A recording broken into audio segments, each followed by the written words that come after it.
हमारे शरीर की जो स्वस्थ कोशिकाएं होती है उनका ऑक्सीजन स्वयं ग्रहण कर लेते हैं। मतलब ये फ्री रेडिकल्स हमारे शरीर में जाके हमारे शरीर की कोशिकाओं का जो भोजन होता है वो स्वयं ग्रहण कर लेते हैं और हमारे शरीर के कोशिकाओं को ऑक्सीजन में स्वयं ग्रहण कर लेते हैं। तो हमारे शरीर में जो कोशिकाएं वो डैमेज होना शुरू हो जाती है, मरना शुरू हो जाती है और ज्यादा मात्रा में जो कोशिकाएं मर जाती है तो शरीर के अंदर जहरीली गैसों का निर्माण होता है, जिसके कारण अंदर के जो अवयव होते हैं उनमें जंग लगना शुरू हो जाता है और जंग लगे हुए अवयव में किसी भी क्षण किसी भी कैंसर का जन्म हो सकता है।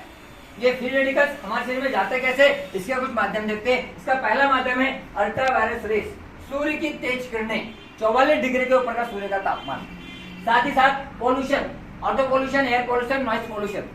इसके अलावा हमारा टॉयलेट, शौचालय घर का हो, स्कूल का हो या ऑफिस का हो, शौचालय हमेशा किचन से भी ज्यादा साफ सुथरा रखना चाहिए।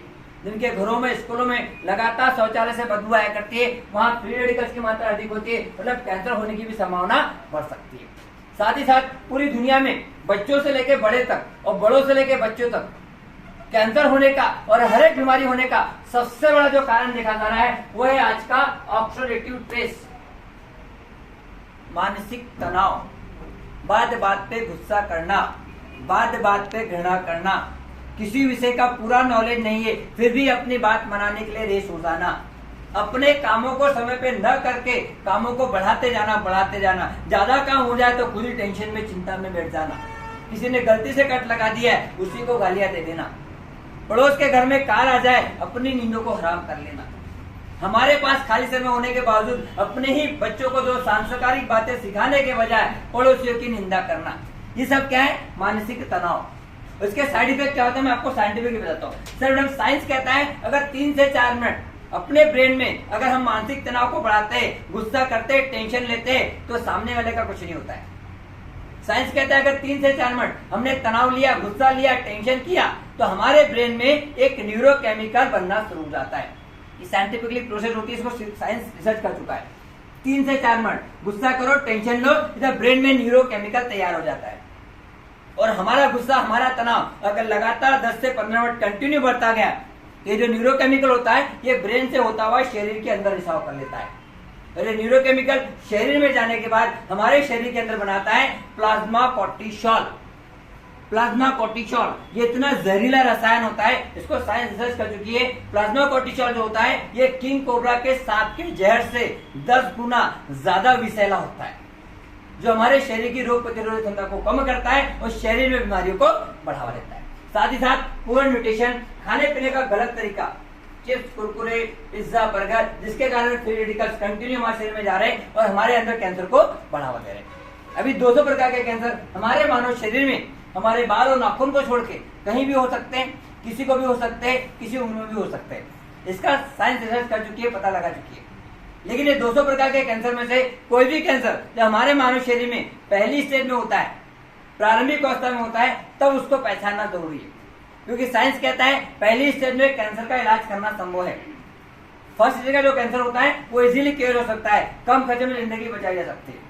लेकिन कैंसर अगर तीसरी स्टेज से आगे निकल जाता है तो उसका साइंस के पास कोई जवाब नहीं होता है।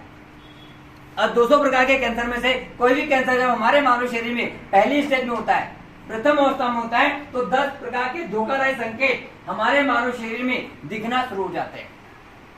अमेरिकन कैंसर सोसाइटी के अनुसार, इंडियन कैंसर सोसाइटी के अनुसार साइंस कहता है 200 प्रकार के कैंसर में से कोई भी कैंसर जब हमारे मानव शरीर में पहली स्टेज में होते हैं, प्रारंभिक अवस्था में जब होता है कैंसर, तो इसके 10 धोखादायी संकेत हमारे शरीर में दिखना शुरू हो जाते हैं, अलार्म देना शुरू कर देते हैं। ये 200 प्रकार के कैंसर के 10 धोखादायी संकेत क्या है जो प्रारंभिक अवस्था में दिखाई देते हैं, इनको मैं समझाने से पहले आपको स्टेज ऑफ कैंसर के बारे में थोड़ी सी जानकारी दे दूं। हम यहाँ देखेंगे स्टेज ऑफ कैंसर, कैंसर की स्टेज क्या होती है, कैसे कैंसर शरीर में बढ़ता है, तो ध्यान पूर्वक देखिएगा। सबसे पहले देखते हैं सेल विद जेनेटिक म्यूटेशन। जैसे कि मैं आपको पहले बता चुका हूँ, जन्मजात आया कैंसर का बीज।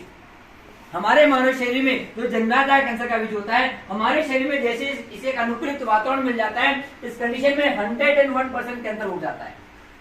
लेकिन कैंसर हो जाने के बावजूद भी इसका पता कोई नहीं लगा सकता है, दुनिया का कोई डॉक्टर इसका पता नहीं लगा पाता है, क्योंकि ये जो होता है ना, इसके कोई भी लक्षण हमारे शरीर के बाहर नजर नहीं आते। लेकिन एक्टिव होने के बाद, जागने के बाद ये कैंसर का बीज जैसे बढ़ना शुरू होता है, ये बढ़ते बढ़ते यहाँ से यहाँ पहुंच जाता है। कैंसर की कोशिकाओं में कन्वर्ट होके ये जब यहाँ आ जाता है, ये होती है कैंसर की पहली स्टेज, प्रारंभिक अवस्था, फर्स्ट स्टेज, जिसे मेडिकल भाषा में कहते हैं हाइपरप्लासिया। हाइपरप्लासिया ये कैंसर की फर्स्ट स्टेज होती है। और यहाँ पे वो 10 प्रकार के धोखाधड़ी संकेत भी हमारे शरीर के अंदर दिखना शुरू हो जाते हैं, आराम देना शुरू कर देते हैं। लेकिन होता क्या है सर मैडम, जागरूकता की कमी के कारण कभी कभी लक्षण में दिखाई तो देते हैं, लेकिन हम अपने डॉक्टर खुद ही बन जाते हैं, खुद ही मेडिकल से जाके दवाई लेना शुरू कर देते हैं, या किसी भी डॉक्टर के पास बिना किसी चेकअप के अपना इलाज भी शुरू कर देते हैं, ट्रीटमेंट भी शुरू हो जाता है। और कई बार डॉक्टर साहब भी इन लक्षणों को गंभीरता पूर्वक नहीं लेते और अंदाज से दवाइयां लिखना शुरू कर देते हैं। इस कंडीशन में होता क्या है, ये जो कैंसर है ये बढ़ते बढ़ते दूसरी स्टेज, उसके बाद तीसरी स्टेज, और जैसे ही कैंसर तीसरी स्टेज में जाता है तब डॉक्टर को समझ में आ जाता है, फिर वो कहते हैं इनको बड़े हॉस्पिटल में लेके जाइए और इनका चेकअप करवाइए। और किसी बड़े हॉस्पिटल जाने के बाद जब चेकअप करवाते, चेकअप की जब रिपोर्ट आती है, वहां पे हमारा 8 से 10 दिनों का समय और भी निकल जाता है। तो सर मैडम कभी कभी क्या होता है, 8 से 10 दिनों के अंदर ही ये जो तीसरी स्टेज का कैंसर है ना, ये तीसरी स्टेज थोड़ा सा और आगे निकल जाता है। और जैसे ही कैंसर तीसरी स्टेज से आगे निकल जाता है, तो always keep in mind that cancer is no answer in medical science. तीसरी स्टेज को क्रॉस करके और कैंसर आगे निकल चुका है, तो फिर वो हो जाता है इनेसिव कैंसर। इनेसिव कैंसर मतलब ये पूरे शरीर में खुल्लम खुल्ला घूमना शुरू कर देता है।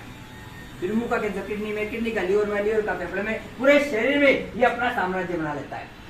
तो सर मैडम हमें एक चीज का याद रखना है, जिसका भी कैंसर तीसरी स्टेज से आगे निकल चुका है, वो इंसान दुनिया का सबसे बड़ा करोड़पति क्यों ना हो, उसके घर में 4-5 एंकोलॉजी डॉक्टर क्यों ना हो, MBBS MD डॉक्टर क्यों ना हो, उसके पास